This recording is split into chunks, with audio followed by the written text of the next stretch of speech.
एक mutual fund आहे, कुठल्या कंपनीचा आहे किंवा कुठल्या कॅटेगरीचा आहे ते थोडा वेळ बाजूला ठेवा. एक म्युच्युअल फंड आहे जो 11 वर्षांमध्ये 11 पटीने पैसे कमावून देतो, 11 पटीचे रिटर्न्स देतो. आणि दुसरा म्युच्युअल फंड आहे जो 20 वर्षांमध्ये 86 म्हणजे 86 पटीने पैसे कमावून देतो. पहिला 11 वर्षात 11 पटीने आणि दुसरा 20 वर्षांत 86 टाइम्स 86 पटीने पैसे कमावून देतो.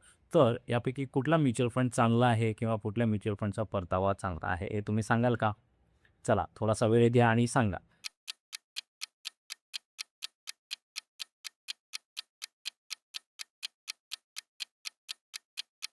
मोस्ट ऑफ द केसेसमध्ये आपल्याला असं वाटतं की 86 टाइम्स ज्या फंडने रिटर्न्स दिलेला आहे त्याचा परतावा चांगला आहे. पण मित्रांनो, ह्या दोनही फंडचा परतावा एक्झॅक्टली सेम आहे आणि तो म्हणजे 25% पर इयर, 25% CAGR.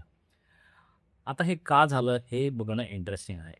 कंपाऊंडिंग जे आपण म्हणतो ते कंपाऊंडिंग इथे काम करत आहे आणि कंपाऊंडिंगचं खरं काम शेवटच्या वर्षांमध्ये होतं. म्हणजे पहिल्या 11 वर्षात 11 पटीने जो फंड वाढला आहे त्याच दराने वाढत राहिला तर तो पुढच्या 9 वर्षांमध्ये त्या 80% 86 पटीपर्यंत जातं.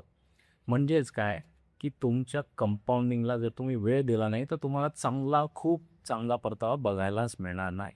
चार्ली मुंगर यांचं एक प्रसिद्ध वाक्य आहे आणि ते म्हणतात की कंपाऊंडिंगचा पहिला नियम आहे की त्याला डिस्टर्ब करू नका, त्याला हातही लावू नका. बऱ्याच वेळेला आपण 2 वर्ष, 3 वर्ष, 4 वर्ष याला लाँग टर्म समजतो आणि तिथे आपली चूक होते. खरी लाँग टर्म 11, 10, 15, 20 इयर्समध्ये खरी चांगला परतावा आहे तो तेव्हा स्टे इन्व्हेस्टेड.